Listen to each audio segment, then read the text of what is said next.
The groom literally stumbled backward when he saw me. His mother gasped. Someone whispered, "There must be a mistake." But there was no mistake. I was exactly who I was supposed to be, his arranged bride. The problem, his family never mentioned I was black.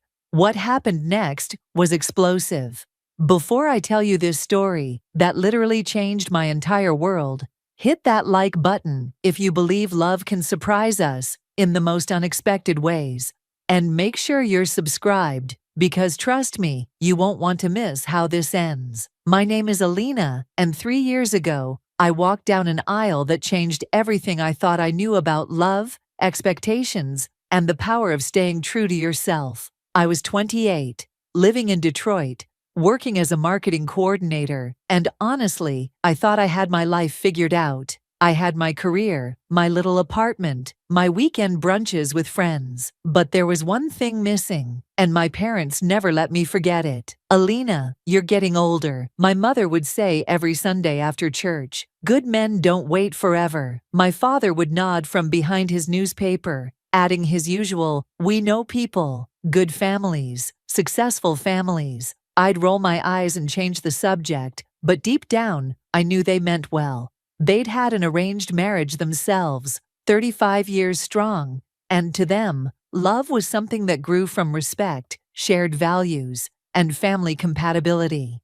So when they mentioned the Johnsons from Boston, I wasn't completely shocked. "Their son Thomas is a lawyer," my mother explained over dinner one evening. 30 years old, never married, very respectful young man. "His father and your father did business together years ago." She showed me a family photo on her phone, a group shot taken at some holiday gathering. I could see a tall figure in the back, but honestly, you couldn't make out much detail. The conversations between our families started slowly. Phone calls between parents, exchanging basic information about their children. Thomas and I began talking on the phone too. He had a nice voice, deep and thoughtful. We talked about our careers, our goals, what we wanted in a partner. He seemed kind, ambitious, and respectful. We shared some laughs about our parents' old-fashioned approach to matchmaking. "At least they're not arranging marriages through newspaper ads anymore," he'd joke, and I'd laugh along. But here's what I realize now that I didn't understand then.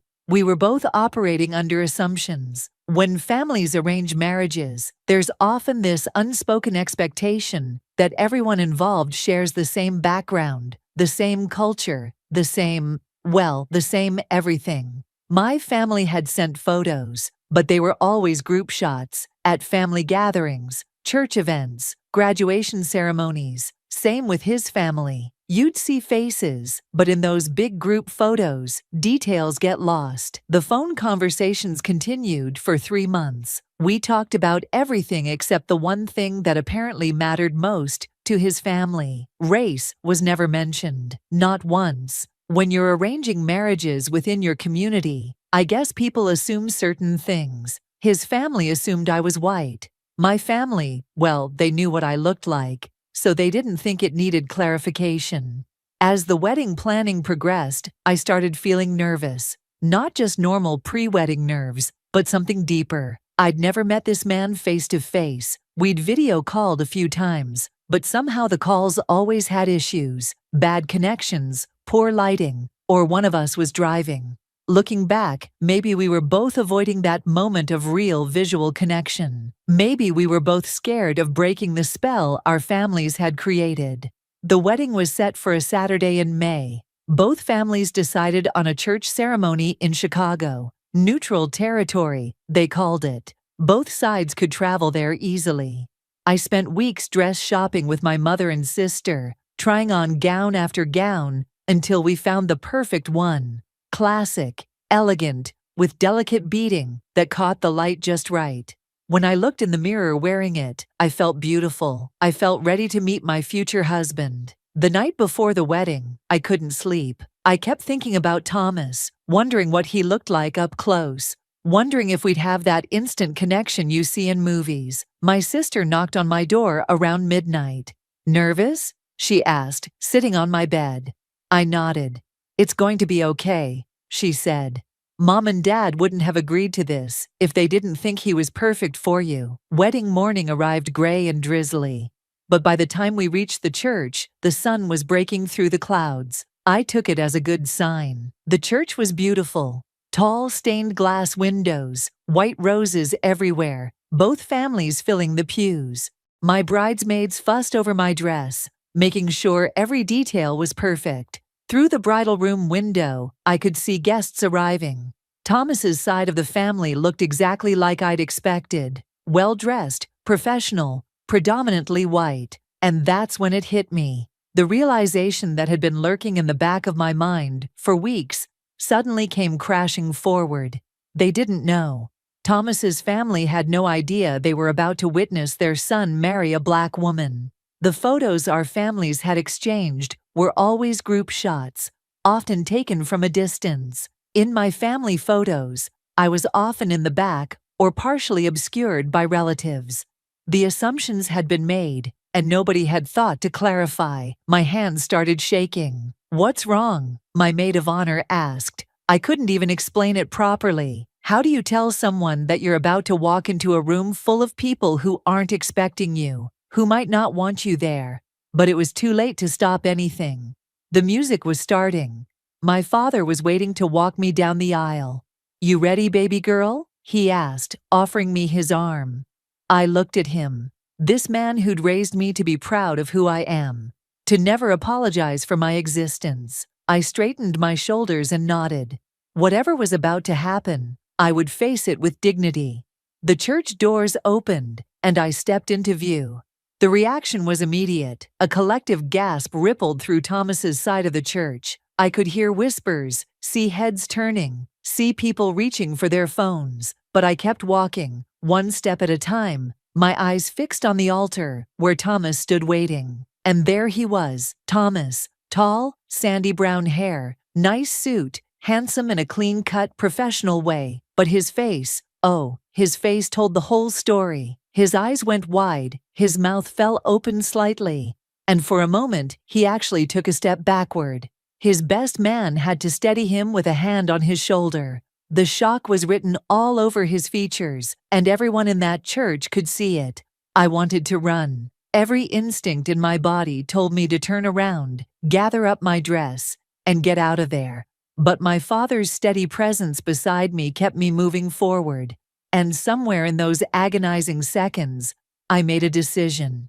I wasn't going to let anyone's surprise or disappointment make me feel ashamed of who I was. When we reached the altar, my father lifted my veil and kissed my cheek. "Be strong," he whispered, and placed my hand in Thomas's. Thomas's palm was sweaty, and his hand trembled slightly. But he didn't pull away. The minister began the ceremony, his voice carrying over the murmurs from the congregation. The vows were a blur. Thomas stumbled over his words, and I could barely concentrate on what the minister was saying. I kept catching fragments of conversations from the pews. "Did you know? How did this happen? What is the family going to say?"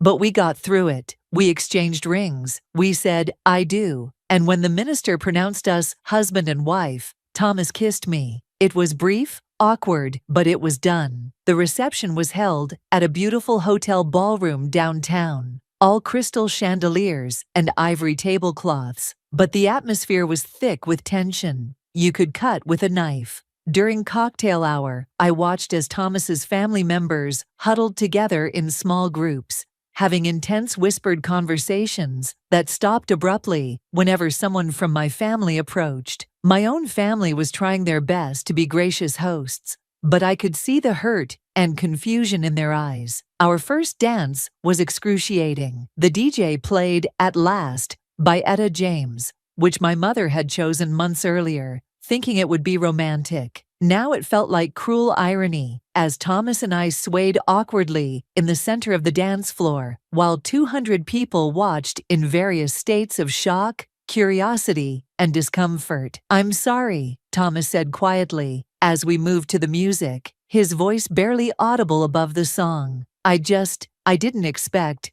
His hand was trembling against my back, and I could feel his nervousness radiating through his whole body. "You didn't expect me," I finished for him, looking up into his confused brown eyes. He nodded, looking embarrassed and lost. "I know," I said. "But I'm here now. We're married now. So what do you want to do about it?"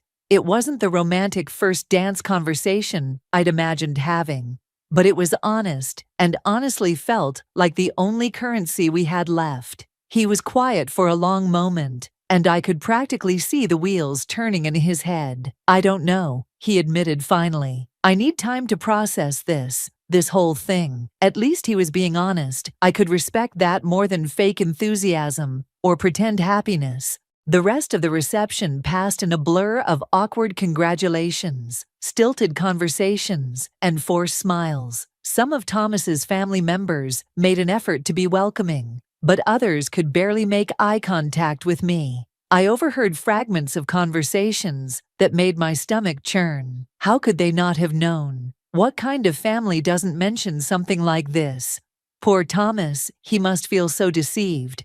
My own family rallied around me with fierce protective love. My aunts made sure I always had someone to talk to. My cousins kept the conversation flowing at our table, and my parents maintained their dignity, even though I could see how much this was hurting them. They'd trusted Thomas's family, had believed in the goodness of this arrangement, and now they were watching their daughter navigate a situation none of us had anticipated. After the reception, we drove to the hotel, where we were supposed to spend our wedding night. Thomas had booked the honeymoon suite, a beautiful room with a king-size bed, champagne chilling in an ice bucket, rose petals scattered across the covers. It should have been romantic. Instead, it felt like a stage set for a play we didn't know how to perform. The car ride had been silent, except for the radio playing softly in the background. Thomas stared out the window at the Chicago skyline, while I sat with my hands folded in my lap, still wearing my wedding dress, still trying to process what had just happened. We were married now, legally bound to each other, but we felt like strangers.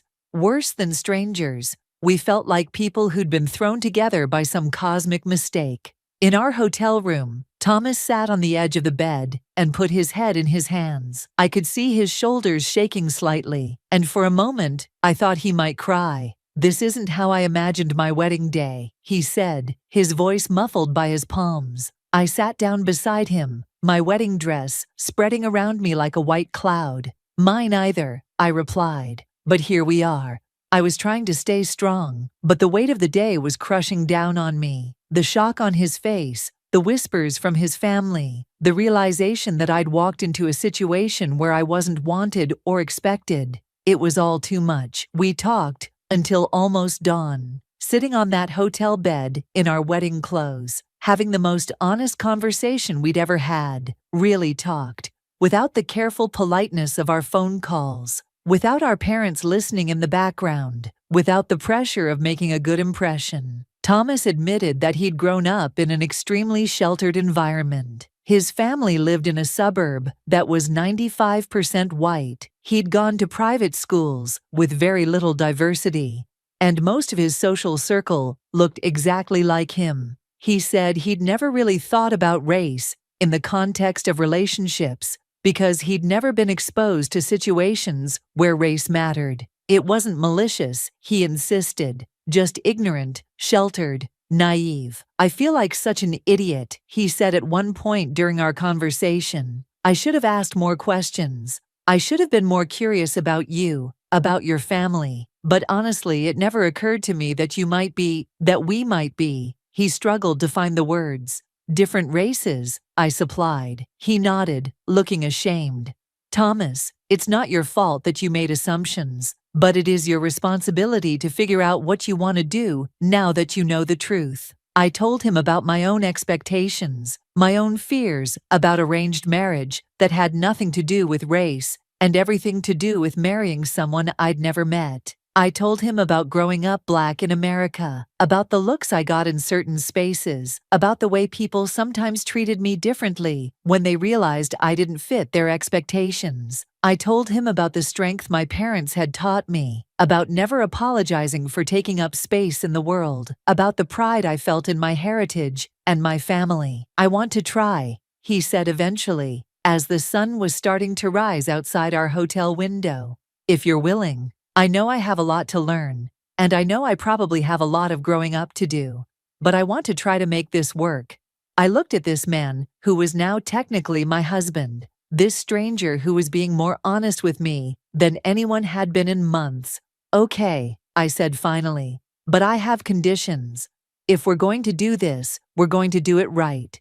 You're going to have to stand up to your family if they say things that are out of line. You're going to have to educate yourself about what it means to be married to a Black woman in this country. And you're going to have to decide whether you're in this for real or just trying to make the best of a bad situation. He agreed to my conditions, and we shook hands like we were making a business deal. It wasn't romantic, but it was a start. We spent the next few months learning each other, really learning each other, not just the surface-level conversations we'd had on the phone. Thomas had to have some difficult conversations with his family and friends. Some of them came around quickly, others took more time. A few honestly never did. But Thomas stood up for me, for us, in ways that surprised me. I watched him educate himself about Black history, about the challenges I'd faced growing up, about the microaggressions I dealt with daily that he'd never noticed. He started calling out racist comments from his friends, even when I wasn't around. He learned to do my hair when I was sick with the flu. He learned to cook my grandmother's cornbread recipe. And somewhere in those small moments, something real started growing between us. Not the instant passion you see in romance movies, but something deeper: respect, understanding, and eventually love. 3 years later, we're still married. Not just staying together out of obligation, but actually, genuinely in love. Thomas often says that marrying me was the best surprise of his life, that it forced him to grow in ways he never would have otherwise. Our families have blended beautifully. His parents now call my mother every week, and my dad and Thomas's father have started a small business together. We have a daughter now, beautiful little Gabrielle, who looks like both of us, and neither of us all at once.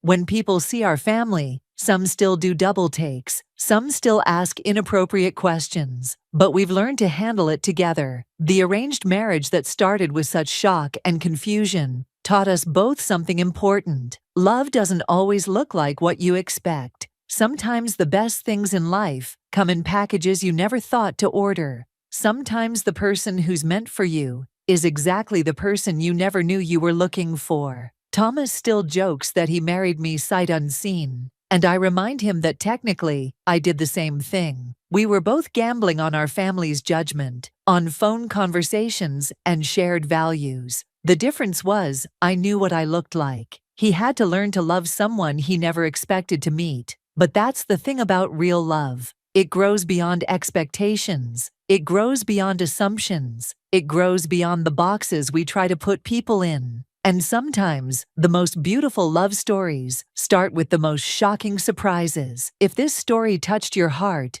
please hit that like button and share it with someone who needs to hear that love comes in the most unexpected packages. Subscribe and turn on notifications because I have more stories about breaking barriers and finding love where you least expect it. What would you have done in my situation? Let me know in the comments below. Until next time, remember that real love sees beyond expectations.